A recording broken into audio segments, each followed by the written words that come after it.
So Alabama wins it 42-28. Jalen Milroe was really good, but I thought the story in this game was Alabama's defense in the second half. And they did this to Tennessee, and they did this for a while against Texas, but it was the fourth quarter against Texas where they had a couple of blown assignments that cost them their only game of the year.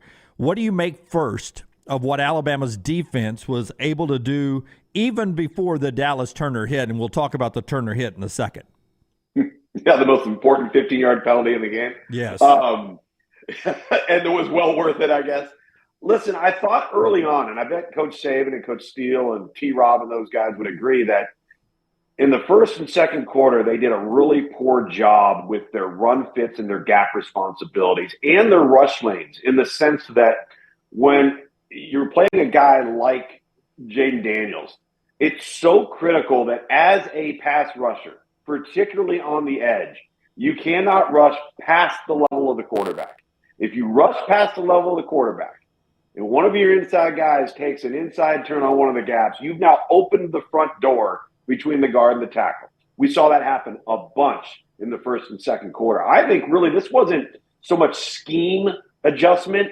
It was getting back to the fundamental principles of proper pass rush lanes, proper techniques, and how to hold the point of attack. Make sure you don't rush past the level of the quarterback. Keep him in a position where he doesn't have that wide open gap to take off, particularly down the middle of your defense, because Alabama does like to play some man-to-man defense. He gets turned loose. Next thing you know, all the defenders' backs are to the quarterback, and it takes quite a while to react. I just think they became much more disciplined within their defensive front seven, and that was the difference really in the second half, not so much a change in scheme. Now let's talk about the hit, because in real time it's a violent hit, a hit that used to be very much a part of college football and the NFL.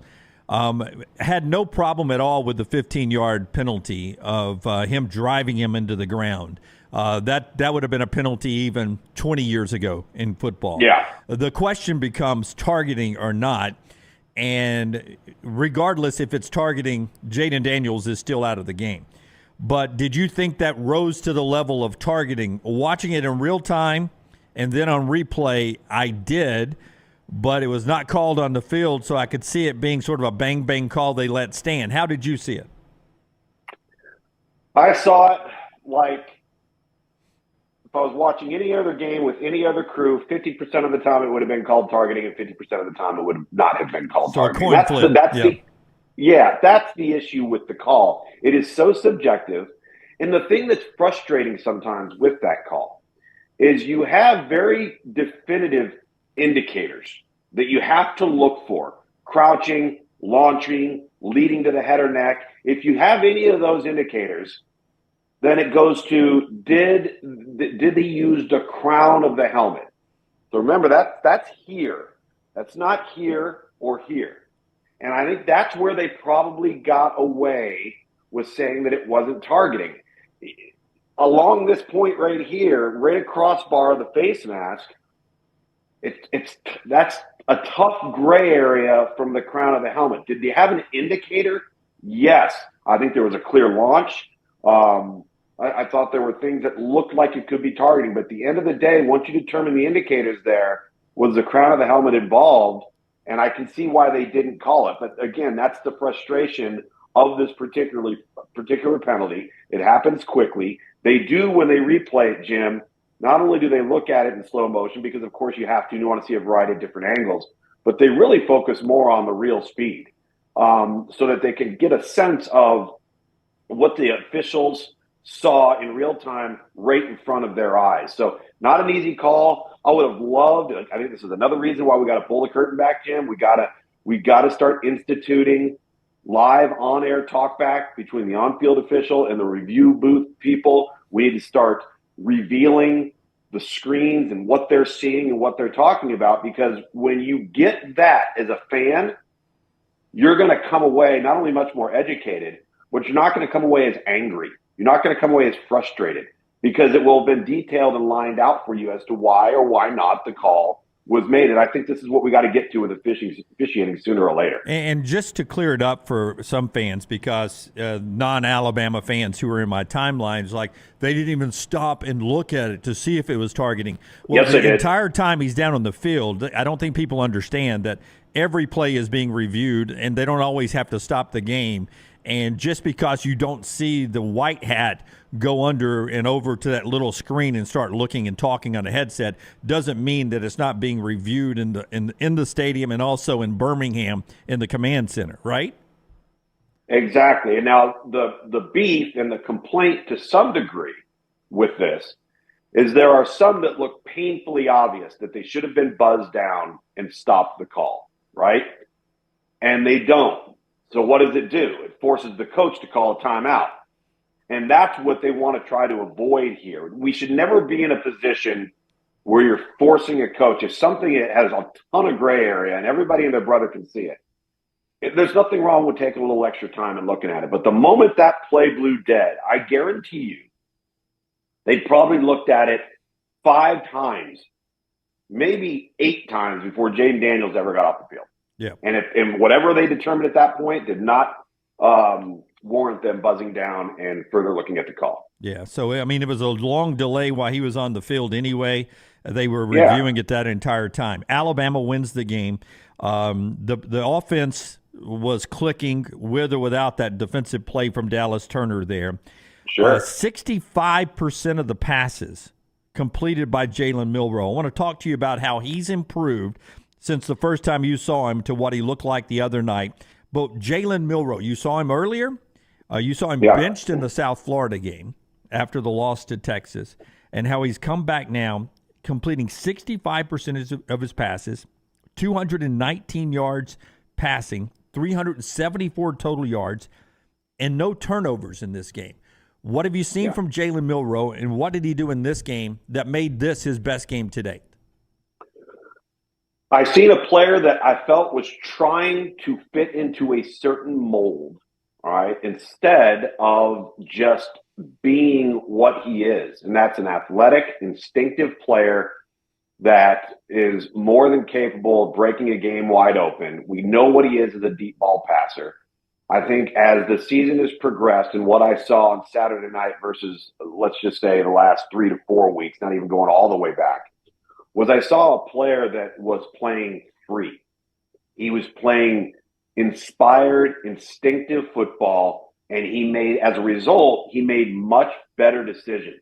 Did you notice that his ability to get out of the pocket, even if he held onto the ball, he didn't work himself into dangerous positions. He'd been working himself into sacks, into pressures. He was as much to blame, I think, for a lot of the offensive line issues as the offensive line was for several weeks there. I thought when he got outside of the pocket, some of the things that he saw where it looked like he was just waiting in the last second, he's going to make a throw, and then all of a sudden he takes off and he runs and he gets a big play with his legs.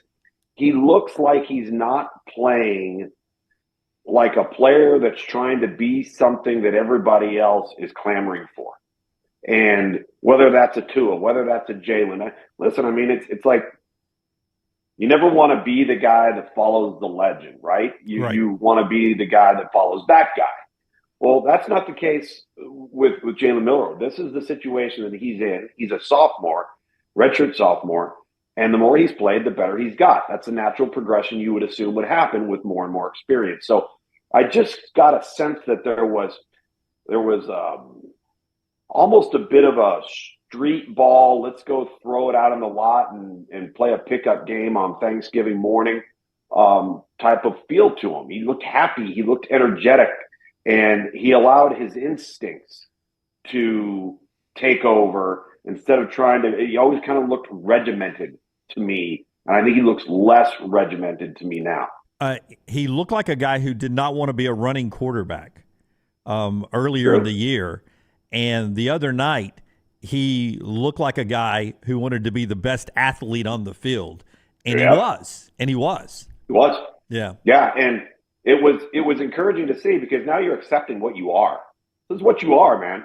So why don't you use it to the best of your abilities? And I think Tommy Rees and Coach Saban that offensive staff, they deserve a lot of credit. And there was some innovation in that thing. There was some design quarterback run, which we've talked about all year long, and the strain and the stress that puts on a defense. I thought his play opened up the run game for the running backs. Did you notice how his play, all of a sudden, nobody's talking about the offensive line? And I think that to me, too, was an impressive aside right there in terms of the growth of the offense. But maybe the most important thing about Jalen Milroe on this offense on Saturday is every time they had to answer, they did. Yep. And it came down to, if somebody gets ahead and we get on defense and we get a stop, and nobody could do it until late in that football game, and Alabama happened to be the team that could do it, and at the same time, it just happened to coincide with the penalty on Dallas Turner and Jaden Daniels exiting the game.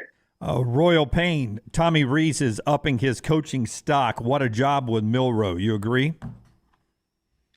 Yes, I just think it's taken some time for them to figure each other out, for the coaching staff as a whole, including Nick Saban when he's working with the offensive staff, of deciding, all right, this is what we need to be doing. This is how we need to go about doing it. And I think that the one thing about Jalen Milroe, say what you want about him, he's flawed, he's not perfect, but he does have mental toughness. And he does have some intangible traits. And I think when you have that, you've got a chance because he's coachable. He'll listen. He wants to be good. He's willing to put in the work to be good. A lot easier to coach guys like that than the opposite. And so I think they've done a really, really good job. They've been very similar to what I said about Oklahoma State. Oklahoma State had started off the way they started, fumbling around, couldn't run the ball, didn't know what they wanted to do at quarterback. They had a bye week. Mike Gundy comes in and says, all right, guys, this is what we're doing going forward. And whatever that magic potion is, it's very similar to what Alabama's done and Tommy Rees has done offensively.